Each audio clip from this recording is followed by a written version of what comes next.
I was working at a local pizza joint. I remember clock watching, waiting for midnight to strike so I could get the hell out of there. I didn't have any plans. I just wanted to go home and watch a movie, smoke a bowl. I hadn't been able to fall asleep last night, and I was tired and I felt pissy. I remember hoping that the phone wouldn't ring because that was exactly how it went in the food service industry. People always called 5 minutes before closing time expecting to get good service. Yeah, right. 14 minutes. I didn't work the front counter too much. I usually clocked in as a delivery driver. Paul, the owner, definitely not one of my favorite people, though he had his moments of pleasantness. Tonight wasn't one of them. He had a stick up his butt for some reason or another. It had been there ever since he'd walked in the front door. I could see it on his face. I had arrived pleasantly stoned enough, and it stayed that way. Well, up till now. And I didn't really care why old Polly was mad. 12 minutes. You can't just close the door a few minutes early, can you? Rolling my eyes, I watched the second hand tick, tick, tick its way around the clock. Paul was one of those bosses that would leave the doors open another 10 or 15 minutes past closing. I sighed and reached into my back pocket to retrieve my cell phone. And that was when the phone on the counter behind me began to ring for the first time in 2.5 hours. Oh, I groaned, rolling my head back. Subtle I am not, and now I'm pissed. 10 minutes to freaking close. Really? Asshole. I picked up the phone and put the receiver to my ear. Thank you for calling. This is Holly speaking. I turned my head and looked towards the office where Paul was busy with paperwork. How may I assist you this evening? Sorry to be calling so late, the guy on the other end had said. I immediately felt a little bad. He sounded polite enough. Are you still delivering? Oh, you bet. Good. Would it be possible to get an order of 6 large meat lovers pizza with extra cheese? Oh, you bet. What else can I get you? That's it. Thanks. Address, sir? 138 Pine Drive. Name? There was an absolute smallest hesitation in his answer. One that probably wouldn't have been noticeable. But I was in a flaw-picking mood. Jeffrey. My name is Jeff. Okay, it'll be about 25-30 minutes. He thanked me and hung up. I punched the order into my terminal, and I heard Paul in the back. 6 freaking pizzas, it's almost midnight. Well, you could have closed early, I muttered under my breath. Right there with you, boss. The pizza took about 15 minutes to make. Paul told me to head home after the delivery. He didn't feel like waiting around for me. That was just fine with me. I didn't even know where Pine Drive was until I punched it into Google Maps. I sat in my car, started the engine, waited for the app to load. You should reach your destination by 12:40, Google told me. I tilted my head back against the seat and let out a groan. Should reach my destination by 12:40. Well, that's just great. The order total was over $70, though, including the delivery charge, and that meant an extra 10 or 20 bucks in my wallet. And that was just fine with me. Hopefully they weren't the assholes that didn't tip. I shifted into gear and started heading towards Pine Drive. I wish we had a delivery zone that was smaller than 30 miles. I was on autopilot when Google announced that I would reach my destination in 3 minutes. I wasn't really familiar with this area, and I was glad to have GPS. The trees were black shapes against the eternally darkened sky, lit only by the cast of my headlights. I'm all alone out here. Well, that was true and false at the same time. I had passed a few houses on the way. I saw them because I saw their lights glowing faintly through the darkness. I remember thinking it was a good 10-15 minutes between each house. making me wonder just how many miles the residents were from each other. It was an eerie thought, the nearest neighbor being 5 or 6 miles away. My ever wild imagination conjured up an image. I was dead in the bathtub, the shower running over my naked corpse. I had fallen down and hit my head and died because there was no one around. I laughed and shook my head, continued driving until I was directed to take a right onto Millhopper Road, keeping my eyes peeled for wildlife. Wasn't worried about any other cars. It'd been at least 20 minutes since I'd seen one. All alone. It was only about 5 minutes when I reached the end of what looked like a driveway. The nav told me I would reach my destination after I turned right. I obliged and continued up the drive. I was searching for the house and I couldn't find it. The map said that the house was on the left side of the road, but it wasn't. You have arrived at your destination. Don't you just love it? No, I haven't. There was nothing but trees on my left, and they were so thickly knotted together it looked impossible to walk through, let alone inhabit a home. I slowed a bit, and the bright beam of what could only be a porch light flared up in my rearview mirror. On the right side of the road. Google, you asshole. It took me a full minute to successfully turn around and start back up the driveway. The drive was paved, and after a few minutes after I pulled onto it, I was aware that my tires were no longer crunching. It had gotten very quiet, and for whatever reason, was really unnerving. I rounded a bend, and beyond the pine trees was the house. Whatever light I had seen on was off now. The place was completely dark. The driveway looped around in front of the house. I slowed to a stop and parked, leaving the engine running out of habit. People kept telling me my car was going to get stolen. Please, steal it. Maybe I'd gotten the address wrong or typed in the wrong one, and the GPS had already been wrong once. But no, the address next to the door was the same. I got out of the car and listened for a moment, let out a long breath and walked to the trunk to retrieve the pieces. I took another glance at the dark house. This house looked abandoned. Rolled my eyes. This is probably a prank call. I was willing to bet that a bunch of kids had picked a random address and sent me to it. They were all having a great laugh. I need a new job. The pieces were all in an insulated bag, and I carried it lightly on my fingertips. I balanced the bag without thought as I made my way around the car and up the driveway towards the front porch. The sound of my shoes crunching was loud, and I felt isolated, 1,000 miles from nowhere. There was no wind. The woods around me were quiet, and the only light, other than the moonlight, was the glow from my headlights. I don't know why, but I looked up at the second floor as I walked across the yard. Just a quick glance up, and I thought I saw the silhouette of a man sitting in one of the upstairs windows. I don't know if I want to meet the owners of a place that live this far out in the boonies. The thought gave me goosebumps, and I tried to ignore them. I mounted the porch steps and crossed it, thudding and creaking across the floorboards. There was no doorbell. The curtains were drawn. I didn't give it a second thought as I knocked on the door. My routes at work had taken me to some really shitty places. I stepped back from the door a little, waited for someone to answer, but 30 seconds went by and then a minute. I knocked again, booming, knuckle raps. Ah, crap, I muttered as I realized that there was really no one at home after all. Freaking waste of time.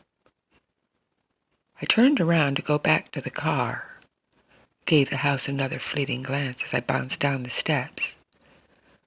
I stopped when I saw one of the curtains on the first floor fall back into place as if someone had been standing there. Hey! Hey, dude, I got a bunch of pizzas for you. I walked up the steps again.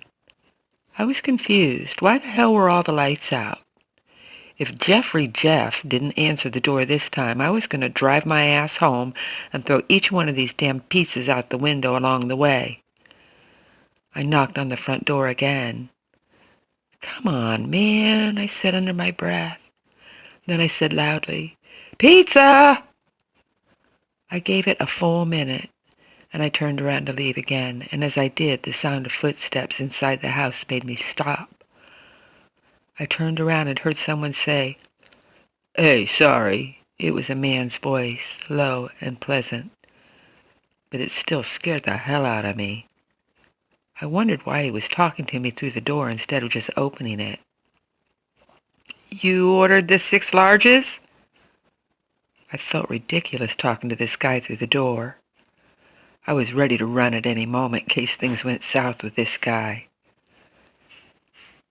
The guy instantly struck a weird chord with me. Red flags were everywhere. Yes, I did. Look, could you bring it around to the back door?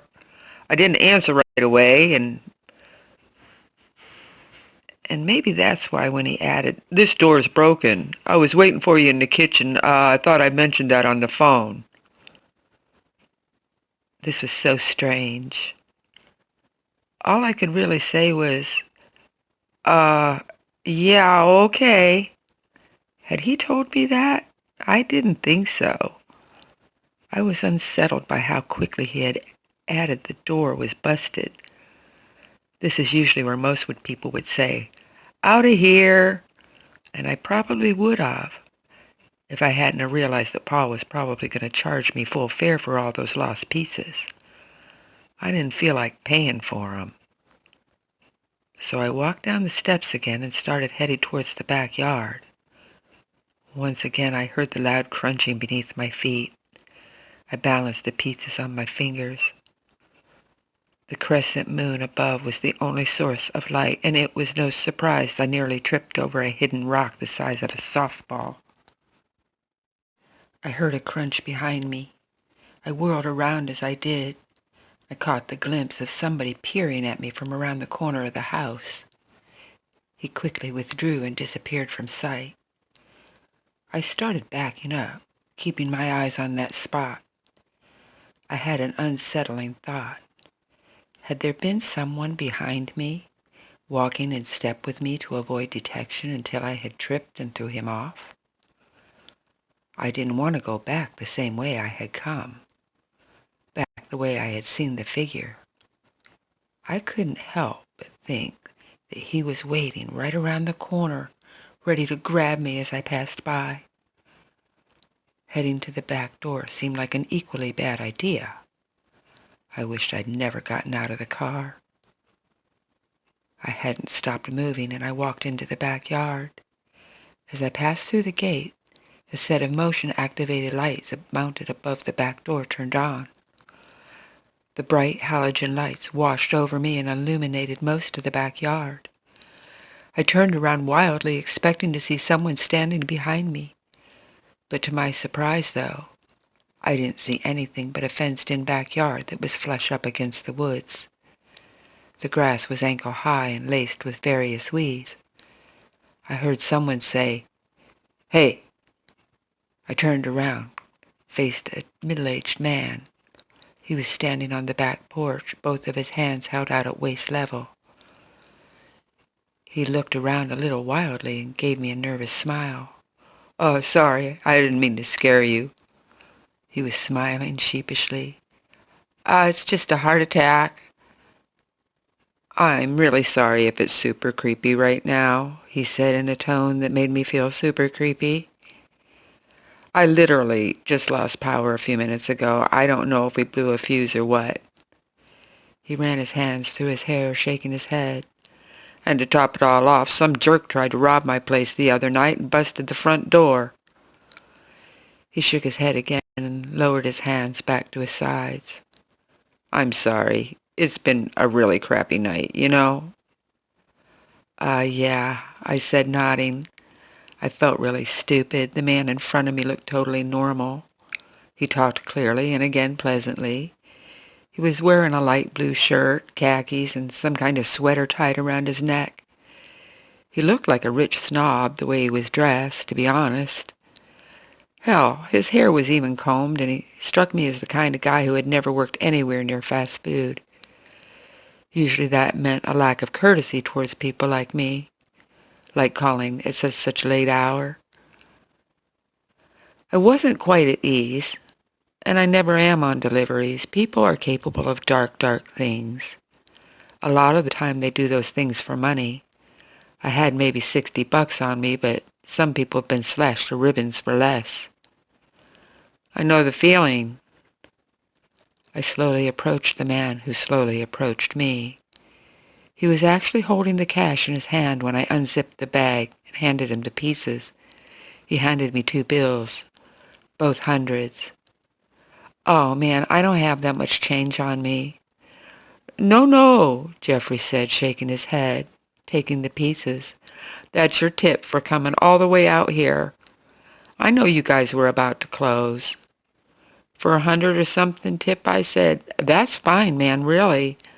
All I was going to do was go home and watch TV." The tip threw me way off. I had been expecting maybe $10 or $20. This guy was loaded. Well, I appreciate it anyway, Jeff had said.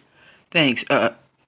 He had been maintaining eye contact with me the whole time in a non-threatening way, more like a salesman than anything. He suddenly broke it and stared past me into the woods beyond the backyard.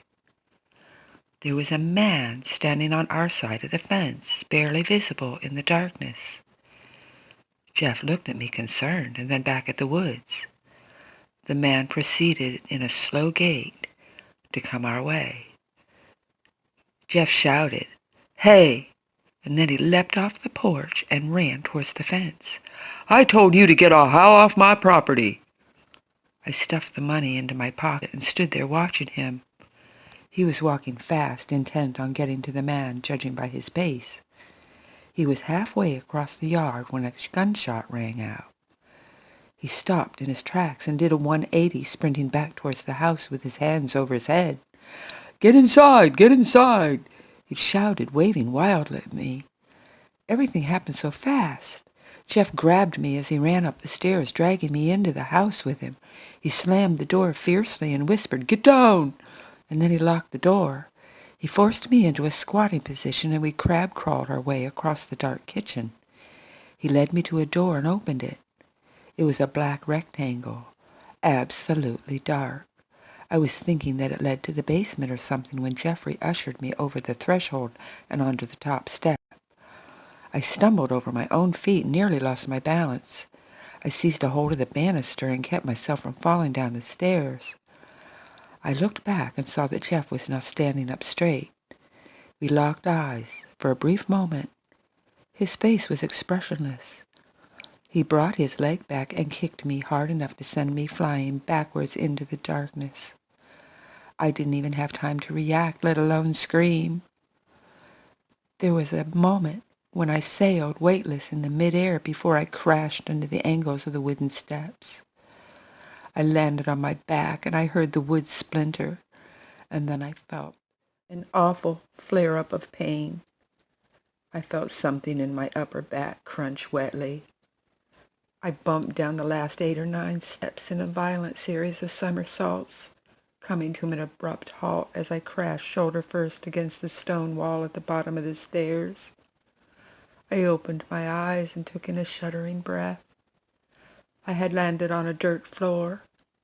I cautiously wiggled my toes to make sure I wasn't paralyzed. The first thing I saw was a stone-carved table that could have only been an altar. There were dozens of unlit candles on it and around it. The table was spotted with blood. I was still trying to process everything that had just happened to me. I understood I'd been tricked and ambushed. I heard footsteps shuffling around upstairs. I slowly got to my feet. I was numb. I began to look around, the dirt floor drawn in and held wrapped by the altar in the middle. I wouldn't allow myself to think about what the altar was for. There were hundreds and hundreds of footprints on the floor. very small children's footprints. I let out a shuddering gasp when I saw Jeffrey making his way down the staircase. "It doesn't hurt," he said, grimacing. Apologetically, he revealed the carving knife in his hand.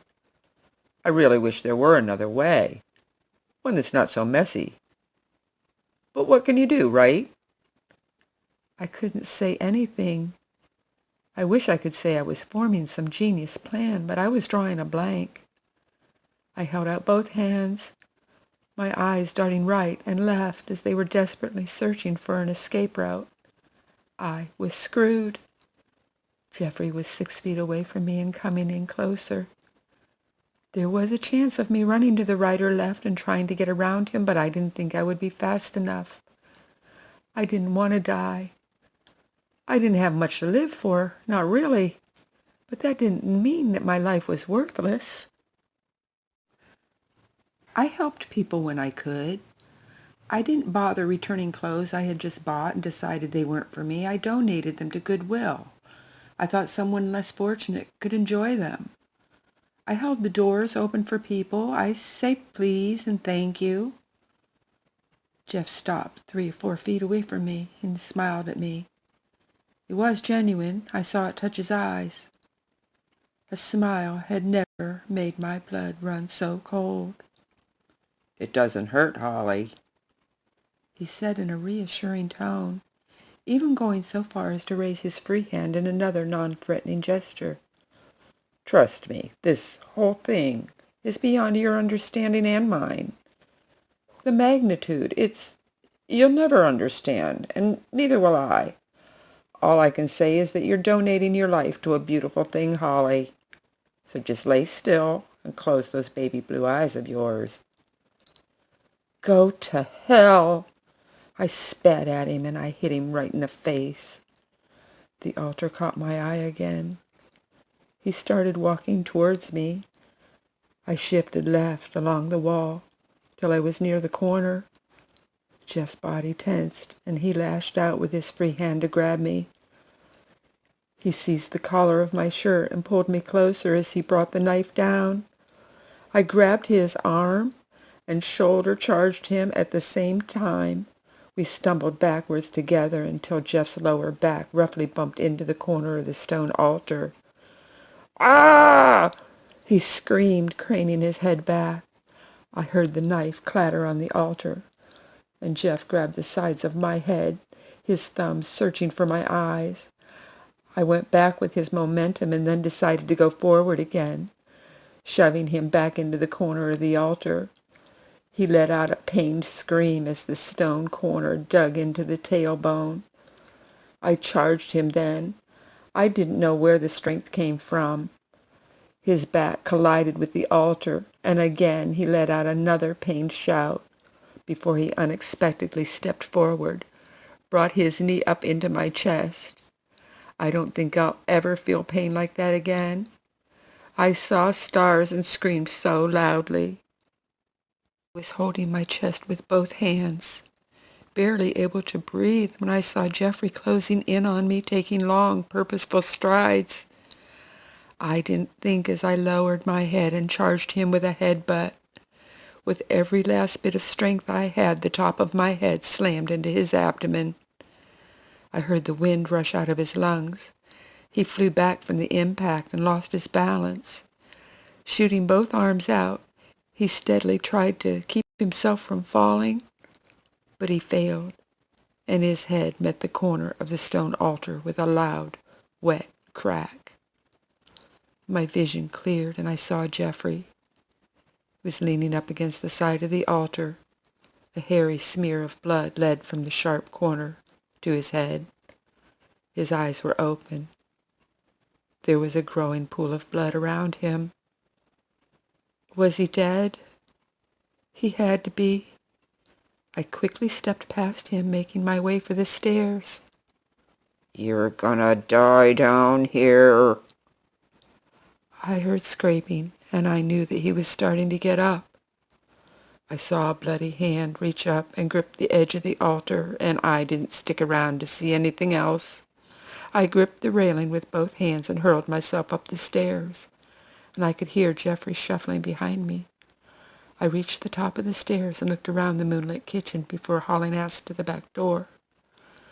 The kitchen was empty, except for an empty wine bottle on the counter and 2 empty wine glasses. A brief glimpse into the living room revealed countless amounts of cobwebs in the corners of the ceiling. Nobody had lived here for a very long time. I heard Jeff clunking on the stairs, calling my name. I almost reached the back door when Jeffrey appeared in the basement doorway. One of his eyes was crooked, looking in every direction, but the other one was locked on me and full of anger. He stayed silent as he started towards me. He stumbled briefly and looked down. I could see the gaping hole in the back of his head in the moonlight. He righted himself and sputtered. Then he looked back at me. "You!" He trailed off, stared intently past me. I turned my head and saw what he was looking at. There were 3 yellow jackets on the door behind me, lazily crawling on the wood. I was prepared to move away when they flickered their wings and took off into the air, and they flew into the darkness, and they were gone. Oh no! Oh no! Jeff covered his face with both of his hands. "What is that?" I asked as the floor began to vibrate slightly. I was no longer afraid of Jeff.